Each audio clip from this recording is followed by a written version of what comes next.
keeping it so fucking real. I'm a little bit,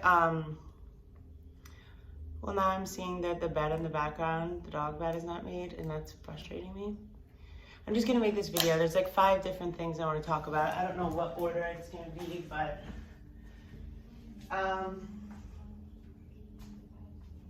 so sometimes, especially when you're healing or a person, and I have to say this every single time, somebody like me telling their story about trauma and how they're healing it is the furthest thing from a fucking victim. That's a superhero.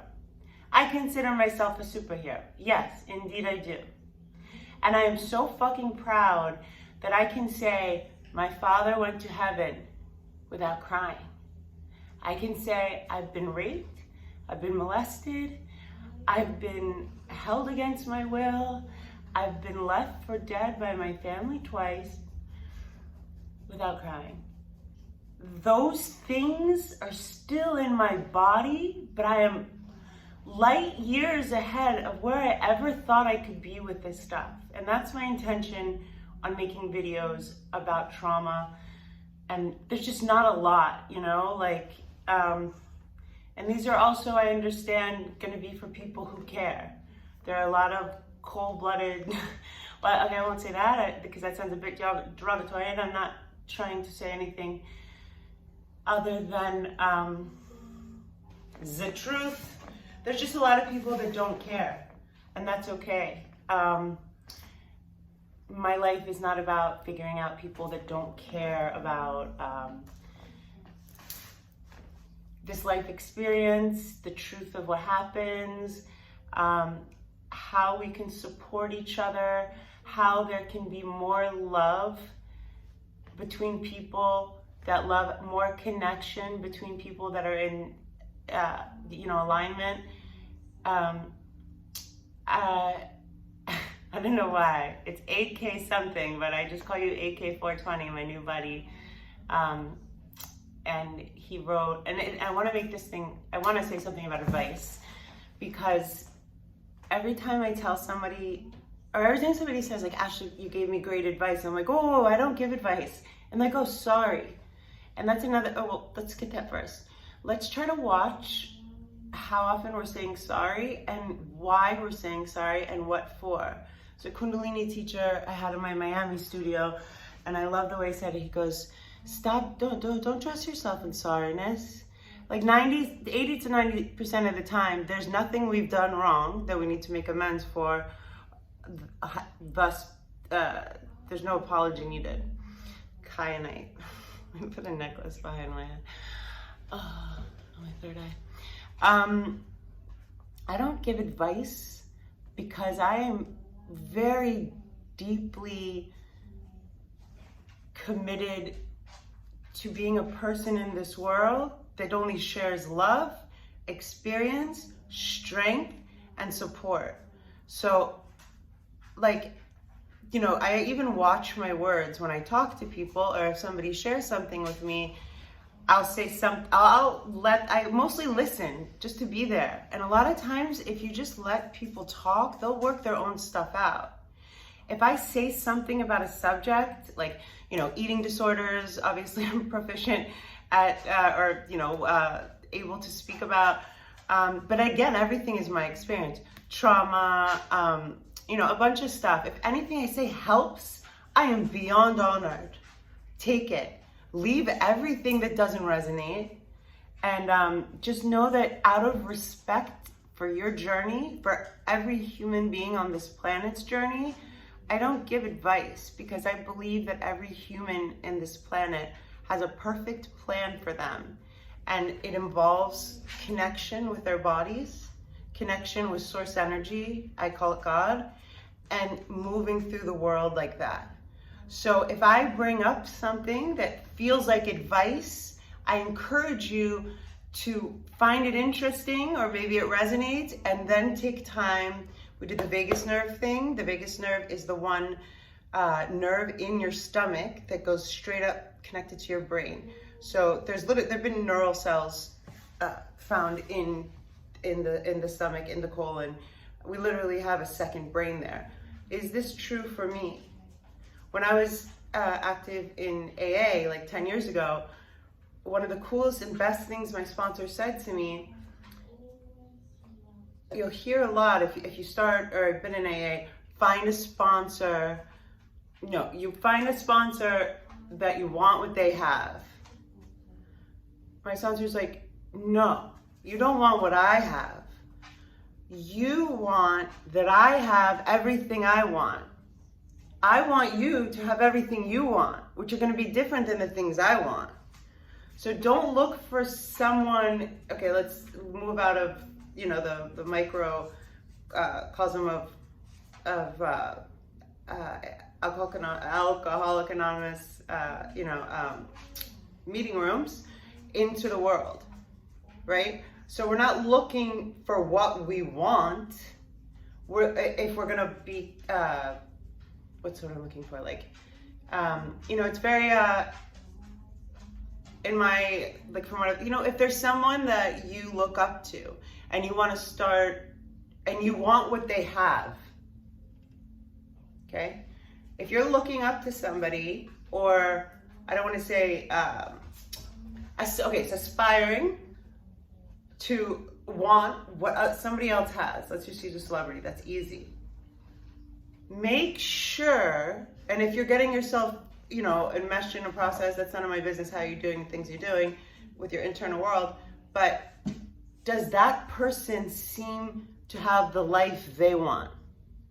Maybe you want the Ferrari or the this or the that, but is that person happy in their life with their things?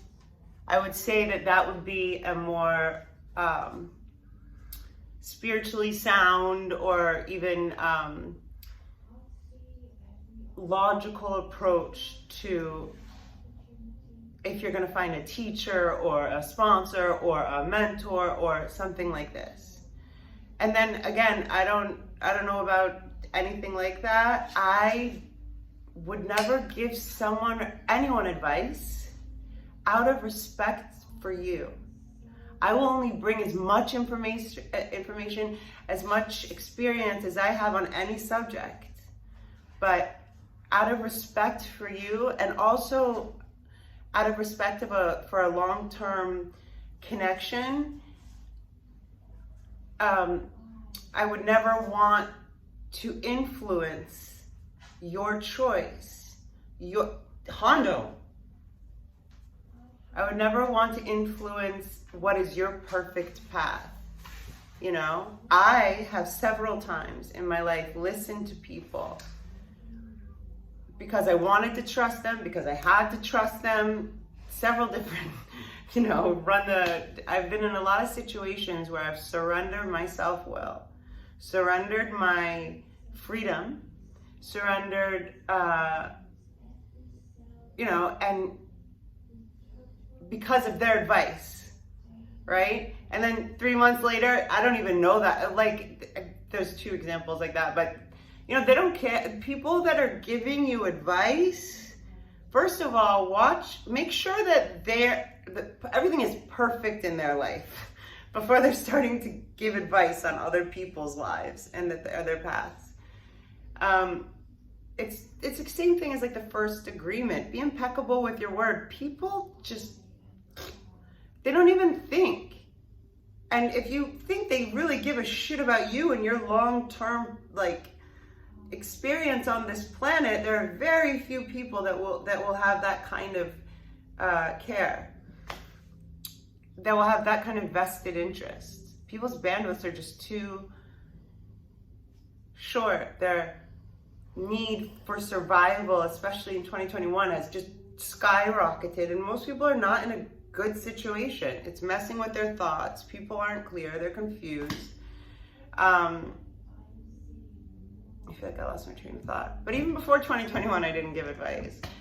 And I think as some of the people that gave me advice that aren't in my life anymore, like hardcore advice, like do this, they're not even in my life to see what happened. I mean, some advice I took, some I didn't. But I think about people like that and I think they're dangerous. I think it's extremely dangerous to be arrogant, self-centered enough to think that you could comment or tell someone else to do with their lives. It's one thing that drives me mad about my sister. Like, she'll tell strangers to I've seen it, like tell strangers to let their girlfriends die. She told 2 people that I know of to let me die. And think about if those people had listened. That messes with their karma too, you know? And also it messes with their stuff because later, oh my God, I could have died. Oh my God, Ashley died. What the fuck was I listening to her sister? You know what I mean? Like that would have been a samskara. Samskara is like a kind of like a imprint, like a dirty, like a spiritually gross thing that you have to work out. So I also, maybe I'll make it another video, but why the truth is important, or I feel it should be. Again, I'm not saying you have to apply this to your life, but I'm absolutely not entertaining company on the phone, in the email, in the DM. No, I don't want anybody within 6 degrees of circles of separation, anything that is a liar, especially these days. Like, if you can't trust what a person says that's coming out of their mouth and they're gonna lie about little and big, really big, little, you know, like, so you have to be very wary of that. And people have so many different reasons that they'll validate doing something that's not appropriate,